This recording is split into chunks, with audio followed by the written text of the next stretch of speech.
It's only been performed 4 times in the history of the Buffalo Philharmonic Orchestra, Mahler's Symphony No. 3. Thank you, JoAnn Falletta, for bringing it back. Mahler's Third. This is a big work. It is, Peter, and that's why we do it so rarely. It is enormous. It calls for enormous forces in the orchestra, in addition to a women's chorus and a children's chorus. It's huge. But I have to say, if I had to choose a Mahler symphony that was my favorite, it would be this one. I think it is absolutely heavenly.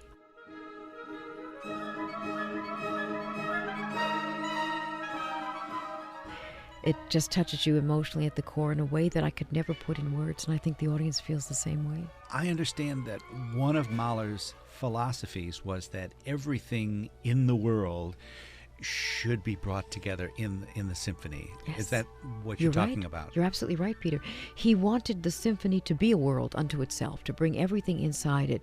Emotions, this is why it seems somehow packed with a kaleidoscope of drama and emotion and passion, because he has everything in there. We go from towering strength and moments of frightening intensity to childlike simplicity and pastoral loveliness and calm and tranquility, to the most heart-rending pathos.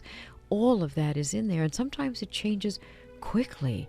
And I think this was very disorienting for the audience of the time, but now as we look at it over 100 years later, it seems really to fit our world. And Mahler always believed that. He said, I'm writing this for people of the future. They will understand this music. And we do. Now, some people criticize modern audiences. They say we have the attention span of a gnat, that we can't hang in there for the big works. This work can get up to 100 minutes in length, depending on who's conducting.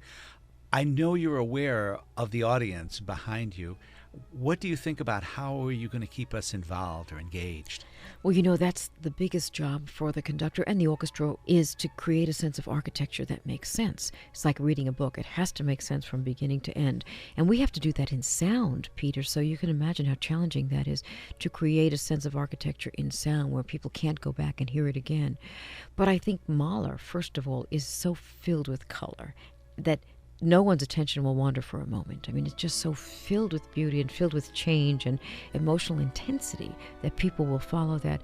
And he's so clear about what he's trying to tell them, about the strength of the mountains in the first movement, the innocence of the angels in the fifth movement, the kind of simplicity and Ländler-like quality of the flowers in a mountain meadow.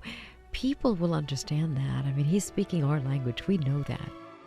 JoAnn, very often you conduct these great works without a score. Please tell me you haven't memorized 100 minutes of music. When there are soloists or singers involved, I don't do it for the reason that I feel more comfortable if there are other participants than the orchestra just being there with the score for them. So we're talking big here.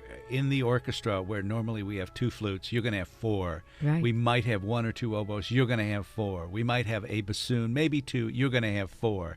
And you're going to have choruses all over the building. That's right, because we'll put the young people's chorus where they belong, up in the heavens, because they are the angels singing down to earth. We have a variety of percussion instruments. I know you and I were laughing about the ruta, which is an unusual instrument. It's a bunch of sticks. That's really just a bunch of sticks tied together, and Mahler asked the percussionist to play it. I guess this is in keeping with his close connection to the countryside. This is the kind of sound he would have heard, this bunch of sticks. It's very rustic and very wonderful. Well, it's very distinctive. Just as every once in a while he uses bells or a glockenspiel or tubular bells. This ruta or switch, when you hear it, you know immediately, oh, right, Mahler's Third. We're very excited about this, JoAnn. Thank you very much for programming it. Folks will have 2 opportunities this Saturday night, June 2nd at 8 o'clock, and this Sunday, June 3rd at 2:30 over at Kleinhans Music Hall. Mahler's Third. JoAnn, thanks so much for coming down to WNED. Thank you, Peter. It's always a great pleasure. Thank you.